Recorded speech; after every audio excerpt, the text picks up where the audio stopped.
बोलिए शिव शंकर भगवान की जय। प्रिय भक्तों, श्री शिव महापुराण के उमा संहिता की अगली कथा है देवताओं का गर्व दूर करने के लिए तेजः पुंज रूपिणी उमा का प्रादुर्भाव। तो आइए भक्तों, इस कथा के साथ आरंभ करते हैं 49वां अध्याय। मुनियों ने कहा, संपूर्ण पदार्थ के पूर्ण ज्ञाता सूत जी, भुवनेश्वरी उमा के जिनसे सरस्वती प्रकट हुई थीं, अवतार का पुनः वर्णन कीजिए। वे देवी परब्रह्म, मूल प्रकृति, ईश्वरी, निराकार होती हुई भी साकार तथा नित्यानंदमयी सती कही जाती हैं। सूत जी ने कहा, हे तपस्वी मुनियों, आप लोग देवी के उत्तम एवं महान चरित्र को प्रेम पूर्वक सुने, जिसके जानने मात्र से मनुष्य परम गति को प्राप्त होता है। एक समय देवताओं और दानवों में परस्पर युद्ध हुआ। उसमें महामाया के प्रभाव से देवताओं की जीत हो गई। इससे देवताओं को अपनी शूरवीरता पर बड़ा गर्व हुआ। वे आत्म प्रशंसा करते हुए इस बात का प्रचार करने लगे कि हम लोग धन्य हैं, धन्यवाद के योग्य हैं। असुर हमारा क्या कर लेंगे? वे हम लोगों का अत्यंत दुस्सह प्रभाव देखकर भयभीत हो भाग चलो कहते हुए पाताल लोक में घुस गए। हमारा बल अद्भुत है, हम में आश्चर्यजनक तेज है। हमारा बल और तेज दैत्य कुल का विनाश करने में समर्थ है। अहो, देवताओं का कैसा सौभाग्य है। इस प्रकार वे जहां तहां डींग हाँकने लगे। तदंतर उसी समय उनके समक्ष तेज का एक महान पुंज प्रकट हुआ, जो पहले कभी देखने में नहीं आया था। उसे देखकर सब देवता विस्मय से भर गए। वे रुंधे हुए गले से परस्पर पूछने लगे, यह क्या है, यह क्या है? उन्हें यह पता नहीं था कि यह श्यामा भगवती उमा का उत्कृष्ट प्रभाव है, जो देवताओं का अभिमान चूर्ण करने वाला है। उस समय देवराज इंद्र ने देवताओं को आज्ञा दी, तुम लोग जाओ और यथार्थ रूप से परीक्षा करो कि यह कौन है। देवेंद्र के भेजने से वायुदेव उस तेज पुंज के निकट गए। तब उस तेजो राशि ने उन्हें संबोधित करते हुए पूछा, अजी, तुम कौन हो?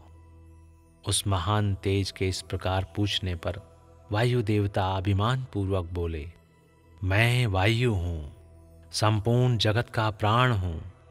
मुझ सर्वाधार परमेश्वर में ही यह स्थावर जंगम रूप सारा जगत ओतप्रोत है।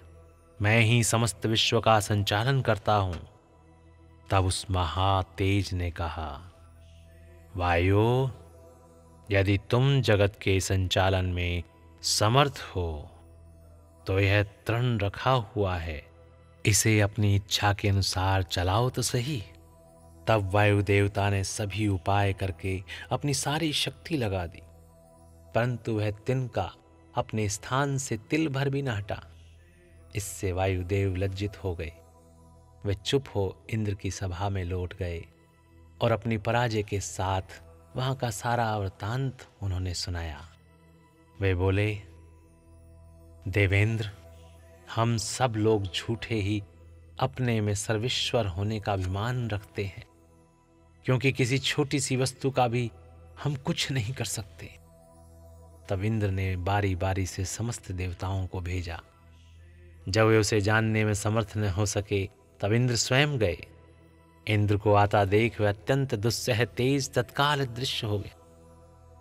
इससे इंद्र बड़े विस्मित हुए और मन ही मन बोले, जिसका ऐसा चरित्र है उसी सर्वेश्वर की मैं शरण लेता हूं। सहस्त्र नेत्रधारी इंद्र बारंबार इसी भाव का चिंतन करने लगे। इसी समय निश्चल करुणा में शरीर धारण करने वाली सच्चिदानंद स्वरूपिणी शिव प्रिया उमा उन देवताओं पर दया करके और उनका गर्व हरने के लिए चैत्र शुक्ला नवमी को दोपहर में वहां प्रकट हुई। वे उस तेज पुंज के बीच में विराज रही थीं। अपनी कांति से दसों दिशाओं को प्रकाशित कर रही थी और समस्त देवताओं को सुस्पष्ट रूप से यह जता रही थी कि मैं साक्षात परब्रह्म परमात्मा ही हूं। वे 4 हाथों में क्रमशः वर, पाश, अंकुश और अभय धारण किए थीं। श्रुतियां साकार होकर उनकी सेवा करती थीं। वे बड़ी रमणीय दिखती थी तथा अपने नूतन यौवन पर उन्हें गर्व था। वे लाल रंग की साड़ी पहने हुए थीं। लाल फूलों की माला तथा लाल चंदन से उनका श्रृंगार किया गया था। वे कोटि कोटि कंदर्पों के समान मनोहारिणी तथा करोड़ों चंद्रमाओं के समान चटकीली चांदनी से सुशोभित थीं। सबकी अंतर्यामिनी, समस्त भूतों की साक्षिणी तथा परब्रह्म स्वरूपिणी उन महामाया ने इस प्रकार कहा। उमा बोली, मैं ही परब्रह्म, परम ज्योति, प्रणव रूपिणी तथा युगल रूप धारिणी हूँ। मैं ही सब कुछ हूँ। मुझसे भिन्न कोई पदार्थ नहीं है। मैं निराकार होकर भी साकार हूँ। सर्व तत्व स्वरूपिणी हूँ। मेरे गुण अतर्क्य हैं। मैं नित्य स्वरूपा तथा कार्य कारण रूपिणी हूँ। मैं ही सभी प्राण वल्लभा का आकार धारण करती हूँ और कभी प्राण वल्लभ पुरुष का, कभी स्त्री और पुरुष दोनों रूपों में एक साथ प्रकट होती हूँ। यही मेरा अर्धनारीश्वर रूप है। मैं सर्वरूपिणी ईश्वरी हूँ। मैं ही सृष्टिकर्ता ब्रह्मा हूँ। मैं ही जगत पालक विष्णु हूँ तथा मैं ही संहार करता रुद्र हूँ। संपूर्ण विश्व को मोह में डालने वाली महामाया मैं ही हूँ। काली, लक्ष्मी और सरस्वती आदि संपूर्ण शक्तियाँ तथा ये सकल कलाएं मेरे अंश से ही प्रकट हुई है। मेरे ही प्रभाव से तुम लोगों ने संपूर्ण दैत्यों पर विजय पाई है। मुझ सर्व विजयिनी को न जानकर तुम लोग व्यर्थ ही अपने को सर्वेश्वर मान रहे हो। जैसे इंद्रजाल करने वाला सूत्रधार कठपुतली को नचाता है, उसी प्रकार मैं ईश्वरी ही समस्त प्राणियों को नचाती हूँ। मेरे भय से हवा चलती है।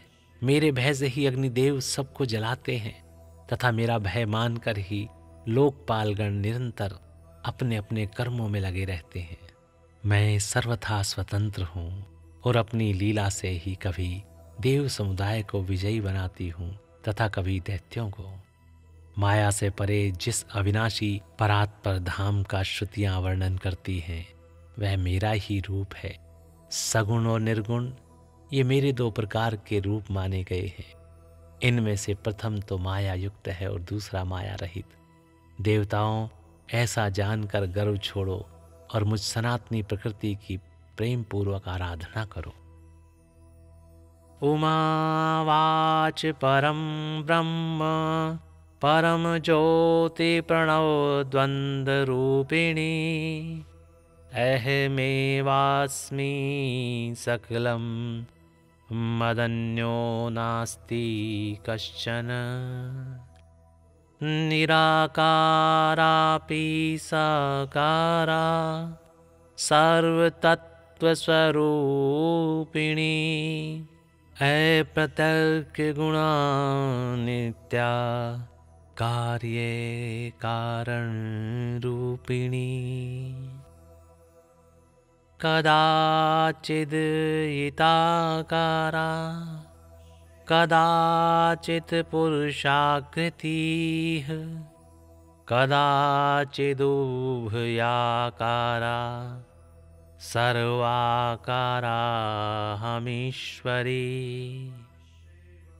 विरञ्चिह सृष्टिकर्ताहं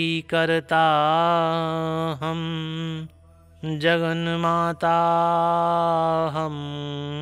च्युतः रुद्रः संहारकर्ताहं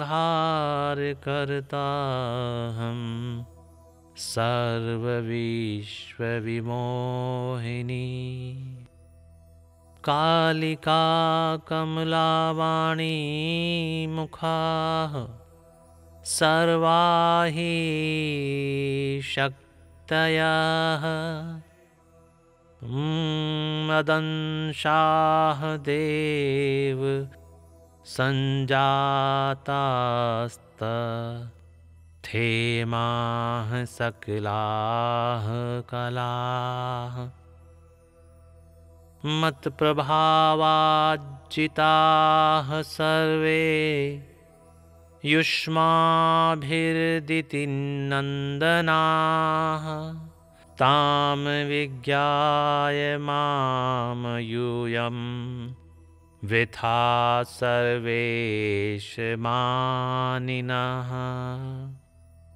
यथा दारुमयीं योषां नर्त्यत्येन्द्रजालिकः तथैव सर्वभूतानि नर्तयाम्यहमीश्वरी मद्भयाद्वाति पवनः सर्वं दहति व्यभुकः लोकपालाः प्रकुर्वन्ति स्वस्वकर्माण्यनारतम् कदाचिन्देववर्गाणां कदाचिन्देति जन्मनां करोमि विजयं सम्यक् स्वतन्त्रा निजलीलया अविनाशी परं धाम मायातीतं परात्परं श्रुतयो वर्णयन्ते यत् द्रूपं तु ममेव हि सगुणं निर्गुणं चेति मद्रूपं द्विविधं मतं माया शवलितं चैकं द्वितीयं तदनाश्रितम् एवं विज्ञाय मां देवा स्वयं स्वयं गर्वं विहाय च भजते प्रणयोपेताः प्रकृतिं मां सनातनीम्। देवी का यह करुणा युक्त वचन सुन देवता भक्ति भाव से मस्तक झुकाकर उन परमेश्वरी की स्तुति करने लगे। हे जगदीश्वरी क्षमा करो, हे परमेश्वरी प्रसन्न हो, हे माता ऐसी कृपा करो जिससे फिर कभी हमें गर्व न हो। तब से सब देवता गर्व छोड़ एकाग्र चित्त हो पूर्ववत विधि पूर्वक उमा देवी की आराधना करने लगे। ब्राह्मणों, इस प्रकार मैंने तुमसे उमा के प्रादुर्भाव का वर्णन किया है, जिसके श्रवण मात्र से परम पद की प्राप्ति होती है। बोलिए शिव शंकर भगवान की जय। प्रिय भक्तों, इस प्रकार यहाँ पर श्री शिव महापुराण के उमा संहिता की ये कथा और 49वां अध्याय यहाँ पर समाप्त होता है। तो भक्तों, स्नेह के साथ बोलिए, बोलिए शिव शंकर भगवान की जय। ओम नमः शिवाय, ओम नमः शिवाय, ओम नमः शिवाय।